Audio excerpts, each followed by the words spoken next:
Esse é o Mundo em Revolução e nós vamos falar agora sobre a situação na Ucrânia, hoje dia 24 de dezembro de 2024, 1h da tarde aqui em Atenas, também lá em Kyiv, 8 horas da manhã no horário de Brasília, no Rio de Janeiro, no momento que eu gravo esse vídeo. E além do tradicional ataque com drone Shahid que os russos fizeram aqui contra a Ucrânia também revidou, atingindo o campo de Milerovo e também instalações aqui em Berdyansk dos russos, né? Na linha de frente não teve nenhuma mudança significativa, mas os russos estão com um problema com o navio deles aqui entre a Tunísia e a Espanha. Em algum lugar aqui, um navio russo está afundando, o navio Ursa Maior. É um navio que estava fazendo a retirada de equipamento bélico aqui da Síria e estava indo para Vladivostok, do lado de cá da Rússia, né? Ou seja, mais problemas para os russos aí nesse tema também, né? Vamos falar sobre esses e outros assuntos em detalhes. Essas notícias foram sugeridas por Alexa, tocar o hino do Vasco, Lula sobreviveu e meu dinheiro morreu e várias outras pessoas. Obrigado aí ao pessoal que sugeriu notícias lá no nosso site, no werevolving.com, e obrigado a você que está assistindo o nosso vídeo. Se você gosta do nosso conteúdo, por favor, deixe o seu like e se inscreva aqui no canal, né? Pois bem, de ontem para hoje, os russos lançaram 60 drones Shahid contra a Ucrânia, 36 foram derrubados pela defesa antiaérea regular, outros 23 por guerra eletrônica, e um deles ficou no ar por mais 1 hora e acabou caindo também, não atingiu nada. Então todos os 60 drones geraram 0 resultados contra a Ucrânia de ontem para hoje, né? Mas os ucranianos, por sua vez, atacaram a base aérea de Milerovo, ali na região de Rostov. Milerovo fica nessa região aqui, ó, justamente no Oblast de Rostov, né? Rostov é essa cidade aqui e é também essa região toda aqui da Rússia, né? O Oblast, o estado de Rostov, vamos dizer assim, Milerovo fica aqui e foi atingida, a base aérea foi atingida pelos ucranianos. Não sabemos ainda exatamente o que foi atingido, mas o ataque parece ter sido um sucesso. Parece que conseguiu atingir alguma coisa com sucesso ali.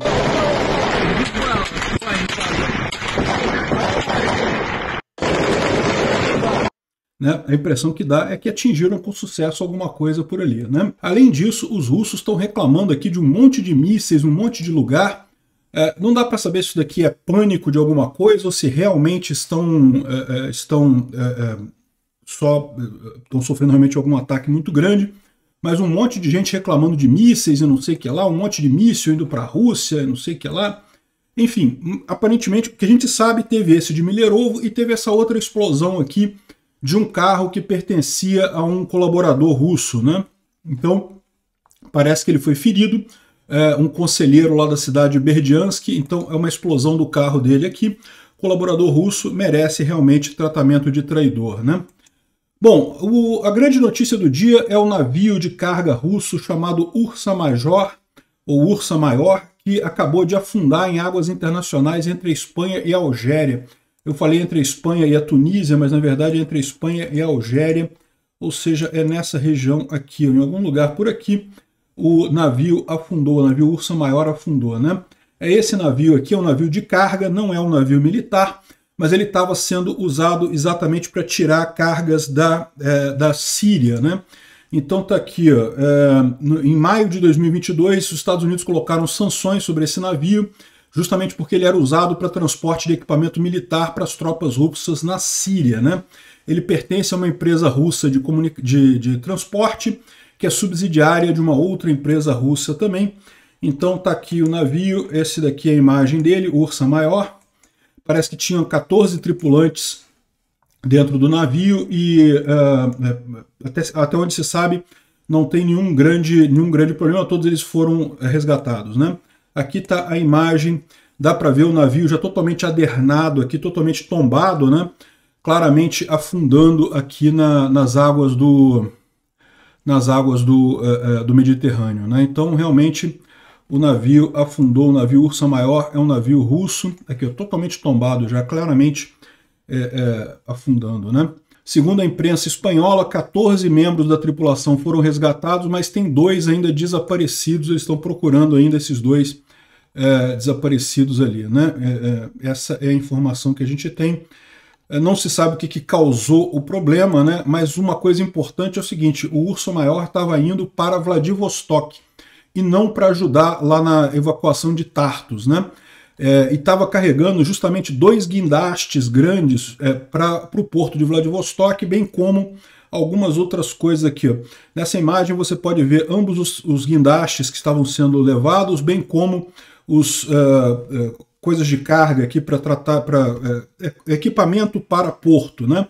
Estava indo lá para Vladivostok justamente porque, como a Rússia está com uma série de sanções do lado de cá, eles estão transferindo muita coisa para o leste, né? E isso daqui vai fazer falta. Na verdade, isso daqui acaba sendo mais prejudicial para a Rússia do que se fosse equipamento militar, justamente porque, como a gente já falou para vocês, a Rússia está numa situação econômica muito crítica, né?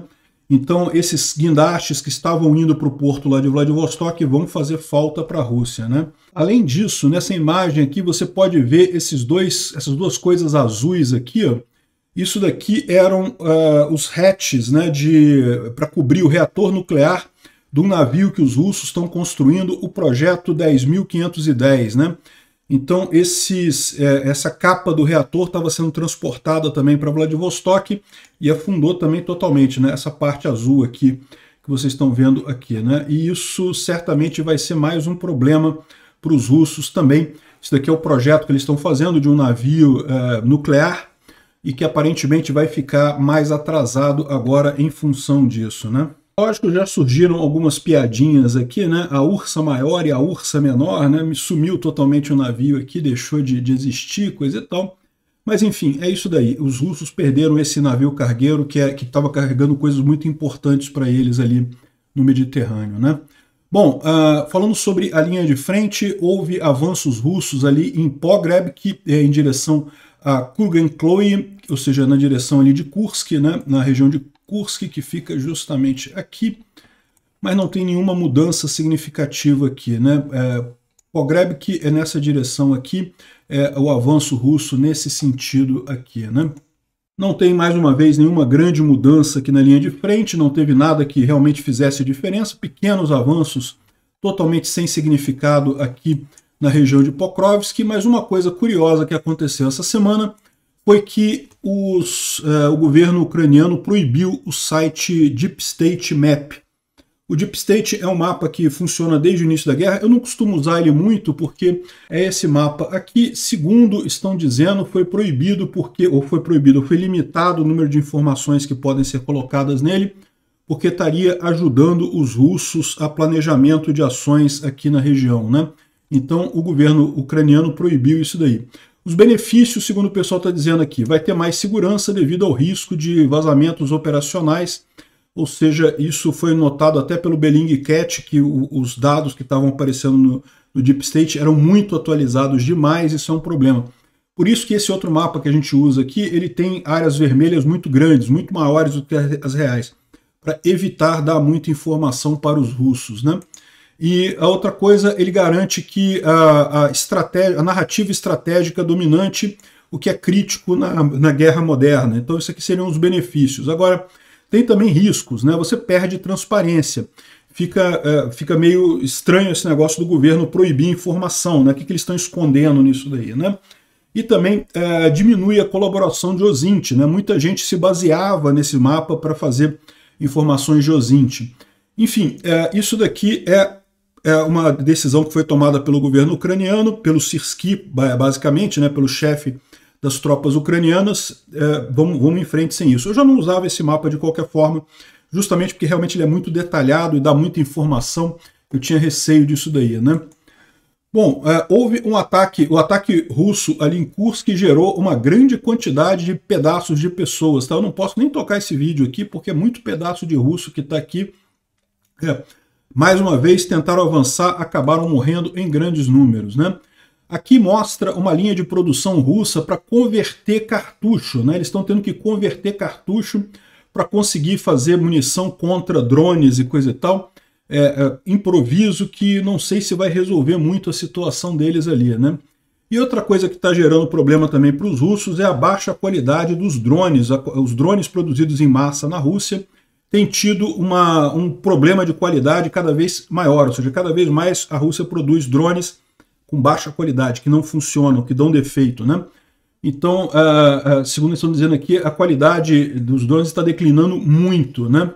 e o pessoal explicando aqui muita reclamação que muitos drones sequer funcionam, outros quando funcionam têm problemas com muita frequência. Isso é histórico na Rússia, né? A Rússia tem essa coisa de dominação, de ordem superior, de ordem hierárquica, então a fábrica é obrigada a produzir não sei quantos mil drones, tem que produzir a qualquer custo. Aí o que acaba acontecendo? Acaba gerando problema de qualidade nesses drones, né? O Instituto para Estudo da Guerra não traz nenhuma grande novidade nisso daqui. O Zelensky fez alguns pronunciamentos ontem falando sobre o Fico e o Putin, né? O Fico é o primeiro-ministro da Eslováquia, que esteve em Moscou e coisa e tal. E o Zelensky lembra aqui, ó, que depois dessa reunião em Moscou, o Fico e o Putin não geraram nenhum pronunciamento oficial, né? E também não responderam a questões da imprensa. Eles simplesmente não podem dizer nada público sobre o que foi discutido nesse encontro, porque teriam medo da reação do público. Ou seja, o que eles estão falando ali é justamente sobre corrupção russa. Segundo o Zelensky está falando aqui, Moscou vende gás com muito desconto para o Fico, para a Eslováquia, mas a Eslováquia paga por esse desconto. Ou seja, esse desconto não é de graça. Os pagamentos para a Rússia são feitos através de esquemas estranhos aí. Ou seja, o que ele está dizendo, ele está acusando o Fico de corrupção. Está dizendo que o Fico recebe grandes descontos do Putin, mas na hora de vender o gás na Eslováquia vende caro e justamente embolsa essa diferença. E eu não descarto, não. É por isso que o Fico, o Orbán e outros caras ali gostam tanto do Putin, porque eles pessoalmente enriquecem com essa história, né? Não é o povo da Hungria, o povo da Eslováquia, o povo da Hungria, o povo da Eslováquia paga e paga caro pelo gás. Enfim, aqui, ó, detalhes sobre esses financiamentos foram revelados em um encontro recente dos líderes europeus lá em Bruxelas, e eles observaram que o Fico não quer participação no trabalho, no framework comum de energia da Europa, ou seja, o Fico não quer energia de outro lugar, ele quer energia da Rússia. Por quê? Porque ele ganha dinheiro com a energia da Rússia, a verdade é essa. A preocupação dele não é deixar a Eslováquia sem gás ou com gás e não sei o que lá. De qualquer forma, eles não vão conseguir fazer isso, porque no final das contas o gás não vai passar pela Ucrânia, né? E tem aqui, ó, tem muitas questões de jornalistas hoje sobre a viagem do Fico em Moscou. E de fato, depois da conversa em Bruxelas, na presença de todos os líderes europeus, nada me surpreende no final das contas, né? Nós estamos lutando por nossas vidas, o Fico está lutando por dinheiro. E é altamente improvável que seja dinheiro para a Eslováquia. O dinheiro é para o bolso dele mesmo, né? Enfim, nós oferecemos a ele soluções de compensação para os eslovacos, para a Eslováquia, para que a Eslováquia não fique sem gás. Mas não vai passar o gás do Putin pela Ucrânia. Então, excelente notícia isso, né? O Orbán já está falando num nível aqui mais preocupado. Olha só, a guerra entre Rússia e Ucrânia vai acabar em 2025. Ou ela vai acabar num acordo de paz ou com a destruição de uma das partes, né? O Orbán falou isso, né? Pois é, vai acabar com a destruição da Rússia, a gente sabe disso. O Orbán já está percebendo o problema. E por que ele está falando isso? Porque ele sabe que a Rússia não aguenta mais tempo, né? O Putin está sem condições de manter a economia na Rússia por muito tempo. Não é à toa que tem essa outra notícia aqui do Trump dizendo que o Putin pediu uma reunião o mais rápido possível. É desespero mesmo do Putin que chama esse tipo de coisa, né? É lógico, os republicanos querem fazer um monte de audiências para fazer auditoria no gasto americano na Ucrânia e não sei o que lá e coisa e tal. Eu já vou dar a dica para os ucranianos. O que eles querem é que a Ucrânia entregue algum podre para os democratas, algum podre dos democratas em relação a Burisma e o filho do Joe Biden e coisa e tal, né? Isso daí é fácil de resolver. Não tem nada de errado, já teve várias auditorias sobre a ajuda americana para a Ucrânia, não tem nada a temer nesse caso aqui, né? E os Estados Unidos estão aumentando a produção de mísseis. Isso é uma coisa realmente muito positiva, porque esses mísseis vão acabar sendo usados, evidentemente, pela Ucrânia, incluindo mísseis JASM, né, que são mísseis ar para terra, né? Então, excelente notícia isso daqui. Até o Dugin já percebeu que sem a Ucrânia reviver a União Soviética é economicamente impossível, né? Pois é, sempre foi impossível e ninguém quer reviver a União Soviética. A União Soviética foi um experimento fracassado que devia servir como lição de coisas a não se fazer no futuro, né? Uma idiotice esse pessoal, realmente absurdo. Obrigado por assistir o vídeo até o final. Se gostou do conteúdo, não esqueça de deixar o seu like, isso ajuda o canal a crescer e a chegar para mais gente. Se não gostou, deixe o dislike e explique nos comentários como podemos melhorar. Comente também sugestões de temas que podemos trazer por aqui. Comentários insultuosos ou defendendo ditaduras e criminosos de guerra serão sumariamente bloqueados. Agradeço a compreensão. Se ainda não é inscrito no canal, considere se inscrever clicando no botão inscrever-se abaixo e marcando a campainha para todos os avisos. Se quiser ajudar o canal, veja no nosso site como você pode fazer isso.